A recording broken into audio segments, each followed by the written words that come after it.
Welcome back to a Book a Day podcast.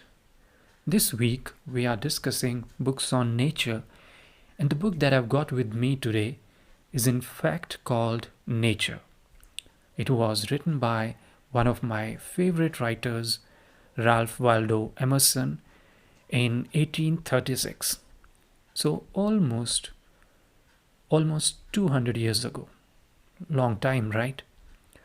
And book is really important because it really helped in launching this American version of Transcendentalism.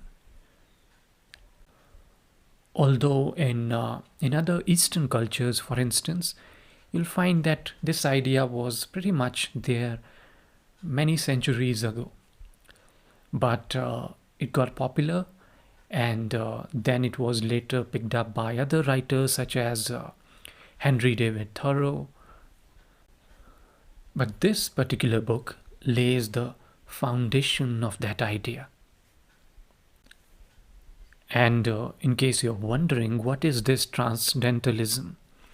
Well, it was a philosophical view where all these writers and philosophers, they kind of romanticized nature, and they believed that divinity, it pervaded or pervades all nature, all humanity, and it's very much in line with the Eastern idea that we all are conscious beings and we are all connected.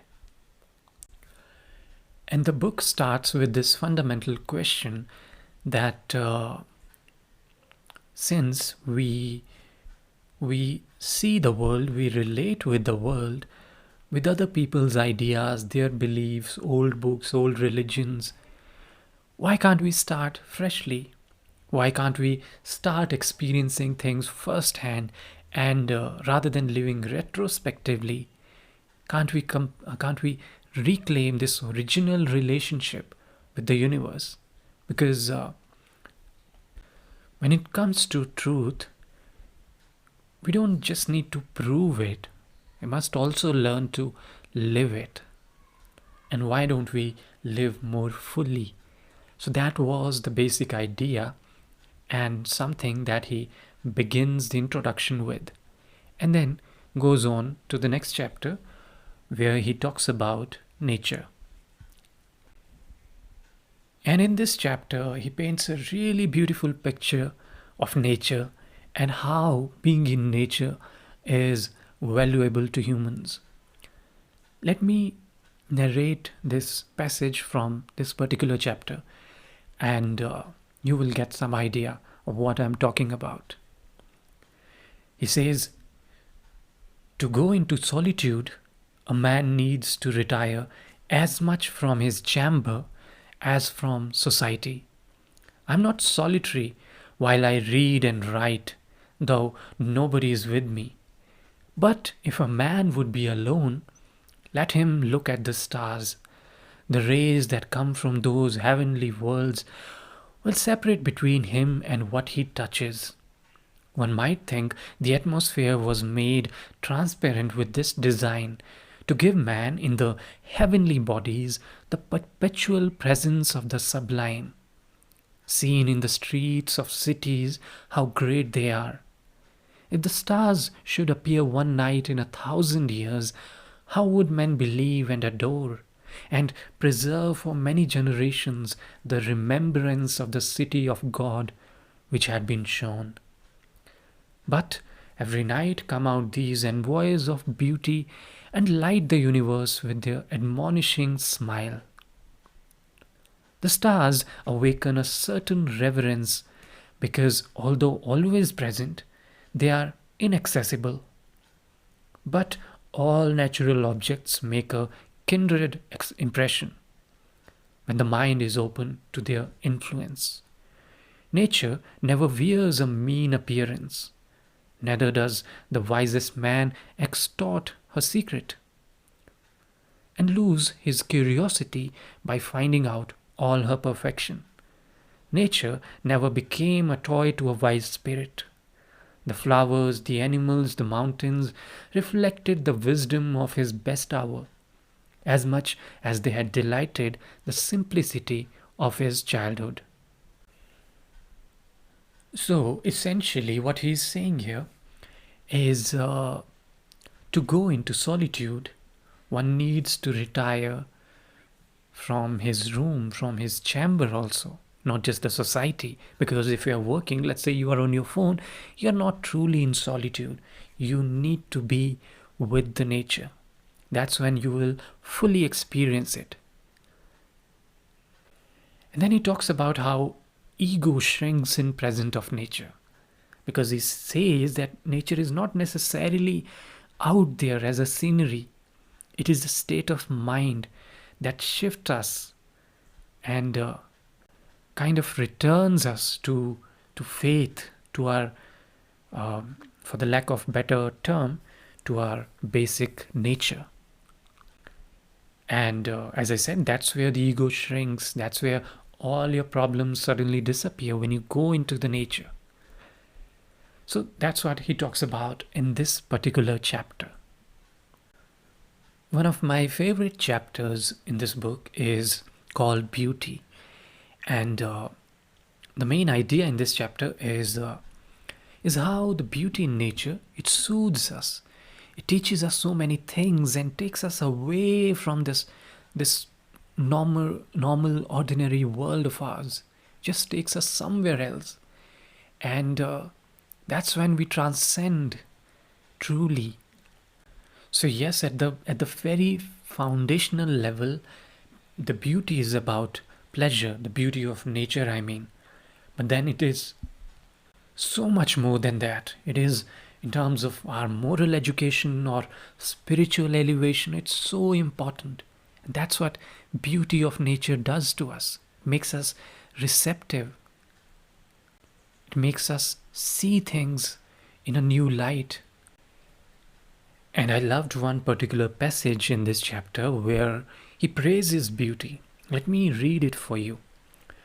The ancient Greeks called the world beauty. Such is the constitution of all things, or such the plastic power of human eye, that the primary forms, as the sky, the mountain, the tree, the animal, give us a delight in and for themselves, a pleasure arising from outline, color, motion, and grouping. This seems partly owing to the eye itself. The eye is the best of artists. By the mutual action of its structure and of the laws of light, perspective is produced, which integrates every mass of objects of what character whatsoever into a well-colored and shaded globe, so that where the particular objects are mean and unaffecting, the landscape which they compose is round and symmetrical. And as the eye is the best composer, so light is the best of painters. There is no object so foul that intense light will not make beautiful. And the stimulus it affords to the sense and a sort of infinitude which it has, like space and time, make all matter gay. Even the corpse has its own beauty. But besides this general grace diffused over nature, almost all the individual forms are agreeable to the eye, as is proved by our endless imitations of some of them, as the acorn, the grape, the pine cone, the wheat ear, the egg, the wings, and forms of most birds, the lion's claw, the serpent, the butterfly, seashells, flames, clouds, buds, leaves, and the forms of many trees as the palm. Such a interesting perspective he gives on seeing, just looking out there, on looking out and seeing the beauty. And I personally think he could have gone much beyond that. Beauty is not just about seeing. We can also find beauty in sounds, right? That's where the music comes from. So when we talk about beauty and aesthetics, we can involve and engage other senses too. But fair enough, he talks about beauty of the eyes and beauty in seeing the world, and he gives a brilliant view on that. Then there's another chapter which I really enjoyed. This chapter is called Language, and it starts with these three key points. I'll narrate them here and listen carefully what he's saying. Number one, words are signs of natural facts. Words are signs of natural facts. Number two, particular natural facts are symbols of particular spiritual facts. Again, particular natural facts are symbols of particular spiritual facts. And number three, nature is the symbol of spirit. Nature is the symbol of spirit. So what he means to say here is, first of all, there is spirit out there, and its symbol is nature. And there are spiritual realities, spiritual facts, which are symbolized by natural facts, natural realities, the nature that we see around us. And that we see around us, what we experience around us, we give name to it and we give symbols to it. And then that's where we get our words or language. So that's an interesting point, and he takes us to the ancient philosophy of India, where mind is the ultimate reality, mind over matter rather. Materialism comes later. First is the spirit that comes, and first is consciousness. You can call it spirit, you can call it by other names. That's the ultimate reality, and what is appearing outwardly in the natural world, that's just a symbol, that's just a reflection. So if we truly want to understand ourselves, we truly want to understand our true nature, we have to go beyond the words and language. We have to understand the underlying reality that they are symbolizing. The more we meditate on it, the closer we'll get to the ultimate reality. One of the key ideas that I mentioned briefly earlier also, that is there in this book, is how nature educates us, or it can educate us. It has that, it gives us that opportunity. The world out there, the natural world in particular out there, is a living school. It can teach us a lot of things. When you watch the nature, watch seasons change, you see the nature grow, decay, you learn so many things about life. You learn so many things about yourself. And really, on one hand, it is therapeutic, but it is also good for long-term learning. It trains the brain in certain ways that you can think and reflect more clearly. It will be really good for your education. And then one of the later chapters, he talks about idealism. What is idealism? It's really that the world out there, the material world that we see outside us, what if the way we see it, it depends not just on the world out there, but depends on our mind. That mind is projecting that reality outwards. So as I said earlier, matter in that context, it's not the first thing, it comes later, but it's the mind that takes precedence over matter. It doesn't mean that he's denying there's no matter. Please don't get confused with that. Sometimes in the Indian philosophical system, the ideas could be that it's not real, the outside world. What he's saying here is that matter is there, but our perception, it frames the meaning that we are attributing to the outside world. So if we bring a shift in our mind, in our viewpoints, it will drastically change our experience, our state of mind, our opinion or viewpoint of a particular experience, particular object, anything really. Depends on our state of mind. So we need to focus and work on mind first rather than focusing too much on changing the material reality around us. The focus has to be on our own perceptions, on our own thoughts. And that's really a spiritual idea, really. It's an idea that has been in the East for millennia, really. And it really helps you when you think about it. So much of your experience depends on your own mindset, not necessarily the kind of objective experience you're having. For example, you might be having tea right now, but you don't have exactly the same experience with a cup of tea every time. It depends so much on your own mindset, not just the materials that go into the tea, not just the objective taste of it, the sugar in it, the tea quantity, the water. No, it depends so much on the mindset that you carry. And in the same chapter, he criticizes the idea of religion also, religion at least in the traditional sense, where ideas and duties or responsibilities and commands, they are coming from God. And what he says is that religion, because it consists of personality of God, and ethics, on the other hand, they don't. In a lot of times, in a lot of cases, ethics and religion, they differ and they don't necessarily go together. And for the same reason, he's saying religion often crushes nature under its foot.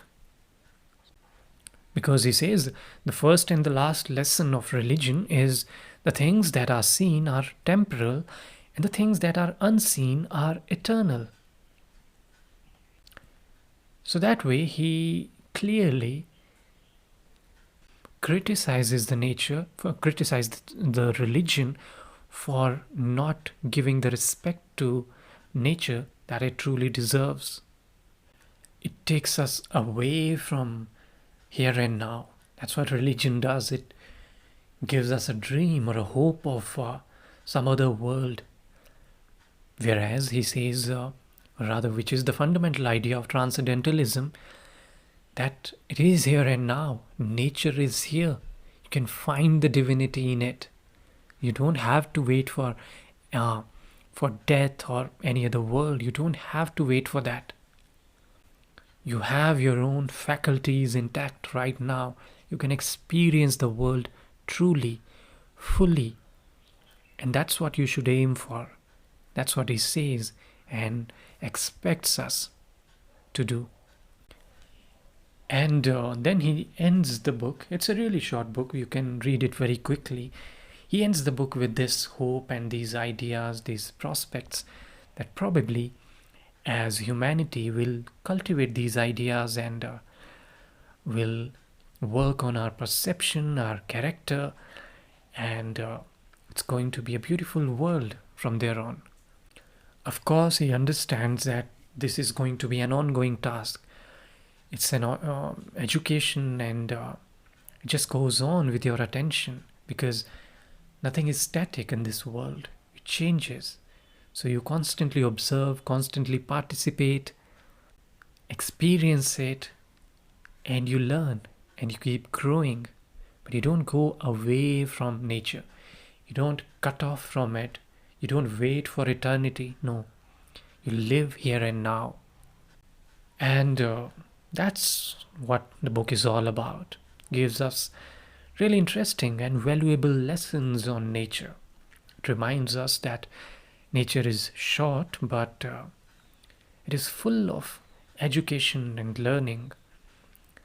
And we can learn to be in solitude and enjoy that solitude without feeling isolated.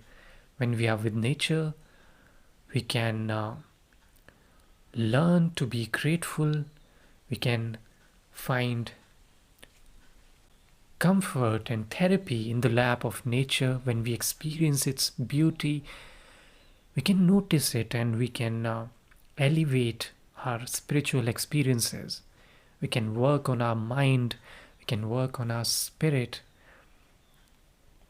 we can look beyond the appearances when we are in the calm presence of nature. We can do all these things if we work on ourselves and if we stay close to nature. It's a perfect companion that way if we want to grow ethically or spiritually.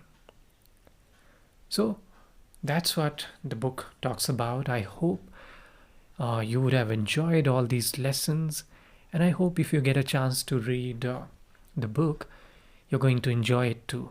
It's a beautifully written book in classic Ralph Waldo Emerson style, very simple to read and makes you think. Really, really valuable. So that's it for today. I'm going to take your leave and I'll catch you the next time with another book on nature. Thank you very much